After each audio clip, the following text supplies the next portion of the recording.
Bonsoir, Mme Larue. Bonsoir, M. Fillon.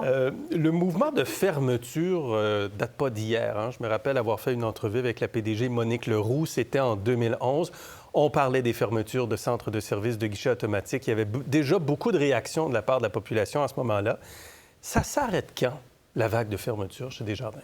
Bien, cette adaptation de notre réseau de distribution, il se fait au rythme des changements de comportement de nos membres, qui utilisent, vous le disiez un peu plus tôt, de moins en moins nos points de service pour faire leurs transactions ou encore les guichets pour faire leurs transactions. Est-ce qu'il va rester des services financiers physiques chez Desjardins? On entrevoit que oui, on s'attend à ce que oui. Ceci étant dit, on doit continuer à bonifier également notre offre numérique parce que de plus en plus de nos membres utilisent le numérique et s'attendent à des services rehaussés en cette matière Mais également. les comptoirs, est-ce que d'ici, je ne sais pas, 2030, il n'y aura plus de centre de service? Il n'y aura plus de guichets automatiques? On ne s'attend pas à ça. C'est difficile d'ailleurs de se projeter. Je pense qu'il y a quelques années, on aurait eu de la difficulté à anticiper la vague de changements qu'il y a eu chez les comportements de nos membres qui sont arrivés durant la pandémie. Puis je dirais même après la pandémie, on s'est posé la question, est-ce que les gens vont revenir à leurs vieilles habitudes? Avec les statistiques que vous avez démontrées, on voit bien que ça semble là pour rester. Quand on regarde vos résultats financiers, je regardais les 3 premiers trimestres de 2023, les excédents avant ristourne, 1,509 milliard, en hausse de 92 % et le nombre d'employés a baissé de 665. Si Desjardins est si rentable, pourquoi couper? Pourquoi couper dans l'offre de services à la clientèle?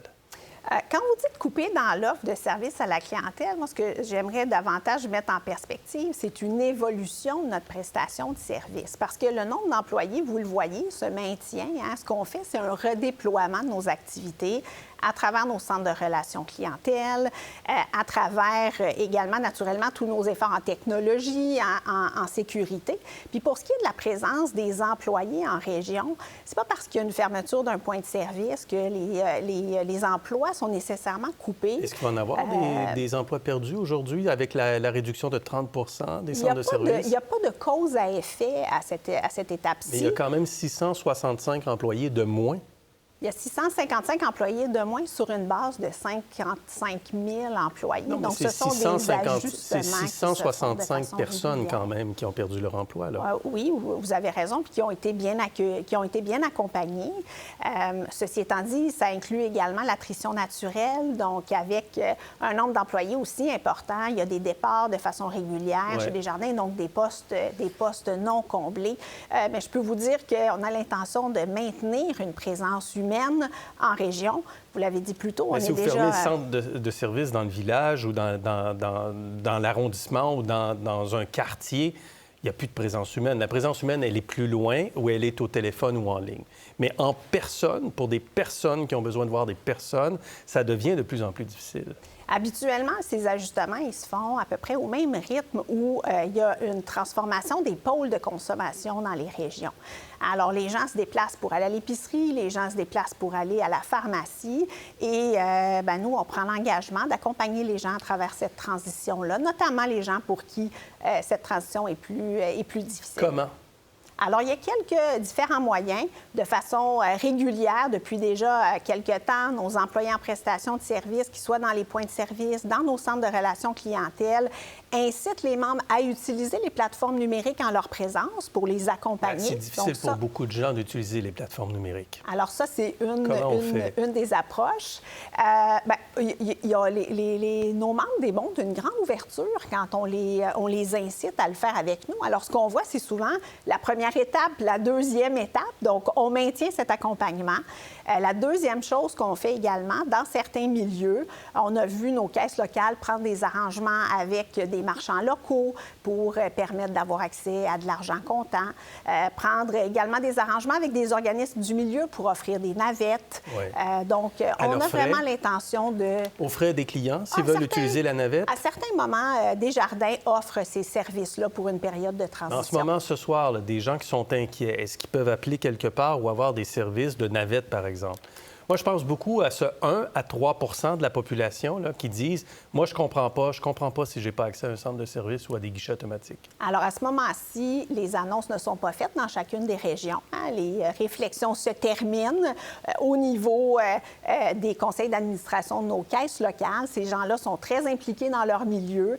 Alors, ils sont en discussion avec les acteurs locaux. À quel moment on va le savoir? On va le savoir au fur et à mesure que les mois vont aller là, en fonction de l'état d'avancement de la réflexion dans chacune des régions puis dans chacun des milieux. Mais c'est quand ça, au fil des mois, en fonction de la réflexion? Alors, il y a eu quelques annonces qui ont été faites dans les dernières semaines, oui, dans ça les compte derniers mois, dans les les compressions régions. déjà annoncées? Oui, tout à fait. Oui, okay. oui, tout à fait. Et ça va se poursuivre. Mais j'insiste quand même, quand on voit une coopérative, parce que ça s'appelle encore une coopérative, même s'il y a des gens qui ont l'impression que Desjardins est devenu une banque, ça s'appelle une coopérative qui a également une mission, qui réalise une hausse de son excédent de 92 %. Est-ce qu'il n'y a pas un contrat moral, un engagement de la part de Desjardins à rester présent, mais à rester présent avec des comptoirs, avec des guichets pour la population?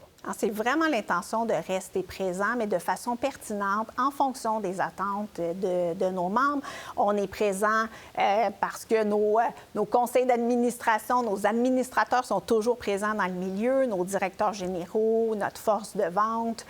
On est également présent, vous le savez, à travers les différents festivals, nos dons et commandites. On est dans chaque milieu. Mais vous êtes présent, mais un peu moins présent. Puis toujours un peu moins présent physiquement dans la présence dans un village ou dans une économie locale. Alors, au niveau de la brique et du mortier, je vous l'accorde, c'est vrai qu'on est moins présent. Ceci étant dit, je pense que par notre engagement dans le milieu, notre participation aux activités locales, notre réinvestissement dans les initiatives qui se font dans chacun des milieux, Desjardins est toujours bien présent puis a l'intention de maintenir sa présence. Alors, vous êtes la vice-présidente. Le président, c'est Guy Cormier, qui est là encore pour 2 ans parce qu'il y a un changement dans la gouvernance de Desjardins. Il y aura un nouveau président ou une nouvelle présidente du conseil d'administration bientôt chez Desjardins? À ma connaissance, ça va se faire dans les prochains mois. Donc, il y aura un nouveau président ou une nouvelle présidente, comme vous le dites, du conseil d'administration qui sera nommé, là, si ma mémoire est bonne, en mai prochain. Parfait. Merci, Mme Larue, d'avoir été avec nous. Merci, je vous en prie. Bien. Pour voir nos émissions en entier, rendez-vous sur la chaîne Ici RDI.